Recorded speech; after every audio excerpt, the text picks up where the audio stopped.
the House settlement, how should the Vols spend their money? Today's tough question brought to you by Banks and Jones, Tennessee's trial attorney, banksandjones.com. I've been thinking a lot about this. And Caleb, I have trouble not spending the lion's share on football. And I don't know how this is going to shake out with schools across the nation, but I don't think this is good for women's sports. I don't think this is good for non-revenue sports.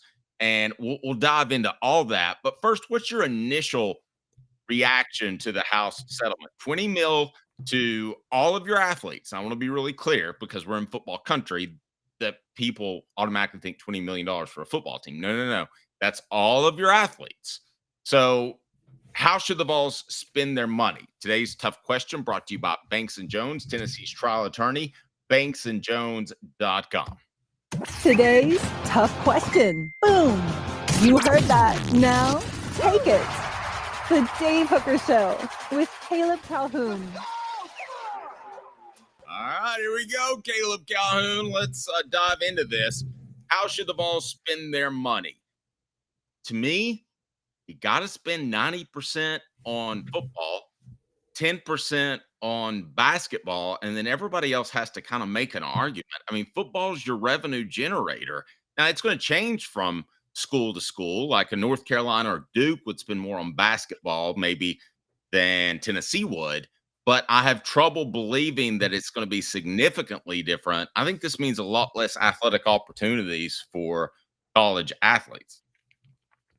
Well, they can still make their NIL money on the side. So it's like this isn't going to stop them from making NIL money. But in terms of what can be spent on the school, on the athletes, I mean, I'm kind of with you. I think 90% football, 10% basketball. Maybe you do 9% basketball, and then you take the 1% and say, all right, let's just figure out. Maybe we'll buy a women's basketball player here or a baseball player there, something like that.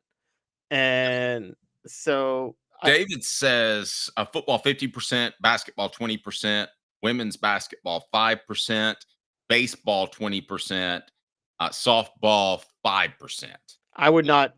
Baseball 20% is an insanely high number. That's just way too high. Sorry, you can't spend 20% on baseball. And yeah, go ahead.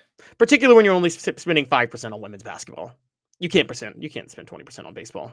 Well, I'm going to dig up some budget numbers, and we'll have that on the website a little bit later today. But to give you an idea, the spending, the revenue generating was 90% football last I checked, about 10% basketball. That's how lopsided it is. The women's basketball team regularly reported breaking even. Well, that's because the football team wrote them a $1 million check and at the end of the year, and that clarified the $1 million deficit. Caleb, I can dig some more numbers up, and I will, but it's just it's kind of like you spend the vast majority of your earnings on your home. I think there's a similarity there. Yeah, no, there's a total similarity. You spend the vast majority of your earnings on your football program. That's the revenue generator. Like you said, your home, for most middle-class people, your home is the ultimate ticket to generational wealth. So you're going to invest more on that than you will anything else that you have in your life.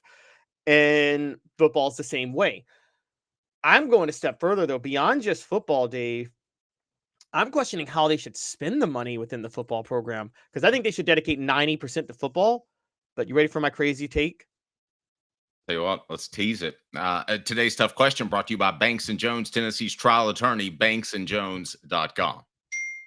Why Banks and Jones? Well, it's because they're Tennessee's trial attorney. You can play to win with Banks and Jones because they'll go to trial. You've heard of other lawyers. They say they'll go to trial and fight for you. They won't.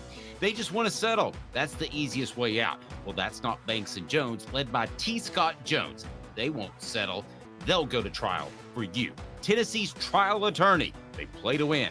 Truly, Tennessee's trial attorney when it comes to criminal defense or personal injury. Why settle? It's Banks and Jones. T. Scott Jones. banksandjones.com. Let me get your why Banks. My buttons are all messed up. All right, let me get your crazy take. I would spend 90% on football, and I wouldn't spend a dime on a quarterback.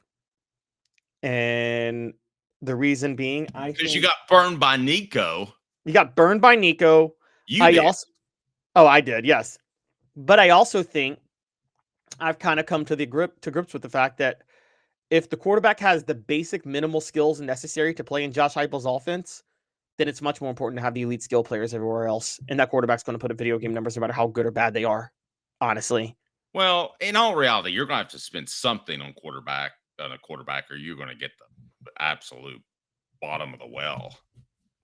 Hey, I mean, maybe, okay, 100,000 on a quarterback, call it a day. I'm just saying, I wouldn't spend much. I would find the quarterback that hits the minimal skill set I need for them to be good. And I would make sure the rest of my money went all the way around to all these elite players. Now, some people are talking about a school like Mississippi State spending most on baseball. See, Tennessee can't do that. I actually think that's smart for a school like Mississippi State because they're never, ever, ever going to win anything in football. So the idea could be like, hey, if we make us like the baseball institution and make it the fun sport, we could actually make that a revenue generating sport if we go all in on it. And that's like a Moneyball way of thinking. Yeah, I don't know that I've thought about that. I don't know that they would ever get to a revenue generating position. I think it's possible. It's debatable, but it's possible. The other part of this house settlement, and this is kind of the interesting one to me, is what about the money you spend on coaches? Because that's obviously not part of this. You can spend whatever you want on coaches. And my problem with that is, what if a school decides, Dave, we don't want to spend a bunch of money on a coach. We'll hire a coach on the cheap so we can, shouldn't they be allowed to have more of that money then to spend on players more than just 21 million? Well, they can spend as much as they want to still on coaches. That's my thing. Exactly. How come they can spend as much as they want to on coaches? Because I think there should be a carve-out exception of if you spend less on a coach, you're allowed a little bit more to spend on players if you want. And then I think schools, smart ones, will spend less on coaches and more on players, because we've learned over the course of the past 20 years, talent is more important than coaching, even in college football, to winning a championship. It just is. I mean, Ed Orgeron won a national title at LSU. So, I mean, talent outweighs coaching. That's my thought on it. As far Tennessee's not going to do that now because Tennessee has Josh Heupel at what, $9.5 million per year. They're not letting him go at this point. But it's just a thought. From Tennessee's perspective, though, specifically, I just wouldn't spend that much on quarterbacks. I've kind of, again, after seeing Nico last year, seeing what Hendon Hooker did a few years ago, I've kind of come to the thought that it's more about the weapons in the passing game, the interior blocking, and yes, to be successful, having a good defense than it is about the quarterback with Josh Heupel as head coach. I would. I'm going to differ with you there. I would spend a lot on quarterbacks, but the contracts would be way different. It's not just walk away with.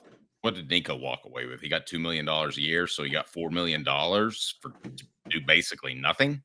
Yes, I mean, pretty much. that I'm going to write those contracts a lot different. I think that's what has to change.